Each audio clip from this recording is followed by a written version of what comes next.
Sup bros, and welcome to some career mode goodness. Today I'm gonna be playing a game against West Ham, and then we're straight into the transfer window. Everybody loves the transfer window. That's what pretty much career mode is all about. I don't know about you guys, but the transfer window is the best part for me. I love that bit. And also, of course, any finals or really tight endings to the season, that's always good times. But you know, I'd say about 60% of the season I actually really can't be arsed doing. So anyways, let's get into this. We had a game against West Ham, and as you can see, a beautiful over-the-top through ball was played through, and they get a goal in the 17th minute out of it. So I was kind of a little bit nervous because of that, because I need to win this game. I need to make sure I, dominate the top of the table. I am still top of the table, I think, or maybe just behind Man City. I can't remember, but either way, there's only a few points between us. And Ogbonna there manages to pull one back. That was a stunning header. The way he just rose like a gazelle and beat the shit out of that ball and went flying into the back of the net, which is always handy to make it 1-1. But I wanted more goals, and I wanted those 3 points.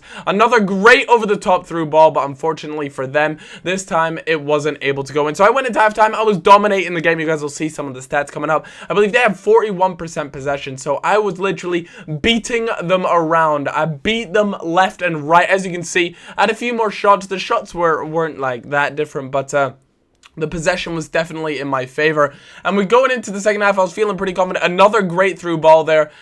Played through to Sturridge. Sturridge wasn't able to put it away. A bit of a tight angle as well, so I don't blame him. But yeah, overall, this team is playing well. To those of you guys who don't know, I am playing with like almost like a 3 attacking team. I have a center attacking mid and 2 strikers. At the moment, I'm playing Jovetic as a center attacking mid. And that was because of you guys. You guys recommended that if there was any player I should play as my attacking mid, it should be him. I get really unlucky there, and I thought the keeper made an amazing save, but it did end up becoming a goal, so I was really lucky with that and the way that panned out. But Envia there with a little fake shot, get past the defender and rockets out into the back of the net. So that was all looking fine and dandy, and it looked like the 3 points were sealed, and that was a done deal. As you can expect, Envia was in fact man of the match with an 8.8 rating. Very much expected, very much deserved, and overall a good time. But Lucas Leiva rubbishes the homesick claims, when in actual fact he's just lying to the press. The press, you have all been mugged off. Lucas Leiva has been lying to you. If you guys haven't checked out the recent episodes, there was one little snippet. I don't know if I spent long enough talking about it, but Lucas Leiva just pretty much came to me and was like, I don't like it here. The culture sucks. I want to leave. Just the UK sucks. So I was just a bit like, you know what, I'll go fuck yourself. And, he told the press he wanted to kind of be a little bit buddy-buddy with the press and decided to tell him, no, it's all fine. But really, Lucas Leiva, you're just a little rat who lied to the press. But with that being said, I can kind of understand why he didn't do it. You know, you always want to be on the press's good side so they don't end up making crap up behind you. And the last thing you want to do is pretty much say that the UK sucks to all the Liverpool fans, because I'm pretty sure that wouldn't go down too well either. But best players of the week, Ogbonna was obviously in that. He is just a monster at the moment. He is killing it. He's doing a very, very good job. So, pretty happy about that overall. As you can see, our transfer budget is currently 65 million, and we have a wage budget of around 300,000. Now, I looked at my team, and I had Toby come in and inspect my team as well, and I really didn't know where I wanted to improve, to be honest with you. I've got, quite good players in all different positions. Obviously, you can pick up some better players, and one of those players I was looking at was, in fact, Gareth Bale. How awesome would it be to have Gareth Bale in the team at the moment? He's a 91 overall player. He's only age 25, so I could easily see him reaching a 95 overall in a few years. But with that being said, I already have the likes of Asaidi, Oxlade-Chamberlain, Zaha, Sterling. All those can play pretty much on both wings.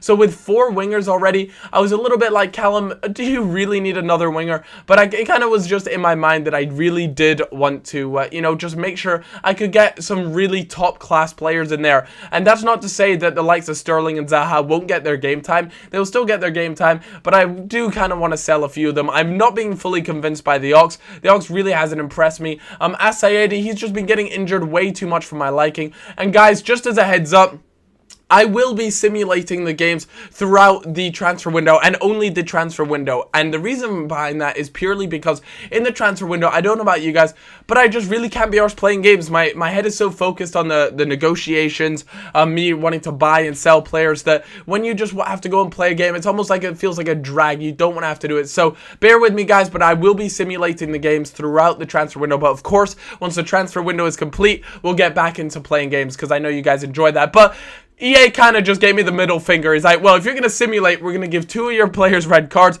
and we're going to give one of them an injury. Fortunately, it was only a 3-day injury, and it was on Jovetic, which was a little bit worrying. But like I said, it was only 3 days, so it was A-okay. And yeah, pretty happy with that. As you can see, Jovetic is kind of, you know, not performing too well. He hasn't scored in a little while. He's going through a bit of a drought at the moment. A little bit weird or disappointing, however you'd like to put it. But hopefully, we can break that soon and make sure he bags a few more goals, because it's just getting... you know, you do want your players to be performing at a high standard always. But when I in there, I ended up deciding to play him center attacking midfield for this game. But again, simulating, and I was a little bit more nervous for this game purely for the fact that it was away, and when you simulate away games, you are always likely to drop points. I don't know why it is, but you know, EA just have a really strong script when you play away games and you decide to simulate them. But Malumbu there picks up a goal for West Ham in, you know, pretty early on, well, in the 28th minute, I suppose, and it ends up being 1-0. So as you can see, I drop all 3 points, and that kind of hinders my chance at being a top spot player. But the suspension are over, and the transfer offer was accepted, so that's 32 million spent on Bale. But I was like, 32 million for a 91 rated left winger who's only age 25. That is actually really, really good. I've sold players for far more who were never even close to the 90s, and yeah, I just feel as though I might be getting a really good deal out of this, but we'll have to see what goes down. I also put a bid in for a player from Anzi. I want to say his name's Willian or something like that. He's another left winger, but I don't think I'm going to be chasing after him too much, just because I managed to pick up that Bale. Well, we'll have to see. We still got to go through contracts and things like that. Bayern Munich were interested in Ogbonna, but Ogbonna is just too motherfucking good. You ain't touching him unless you're paying up big dollar. But that'll do for this episode, guys. Hope you all have a cracking day. Hope you all go and enjoy yourself. Until then, guys, I'm going to go finish watching the rest of this Manchester City AC Milan preseason friendly, which I might add is just a complete mindfuck. And then after that, I'm off to the cinema, and then I'm going to go have some Nando's. But I'll catch you guys in a little bit. Peace.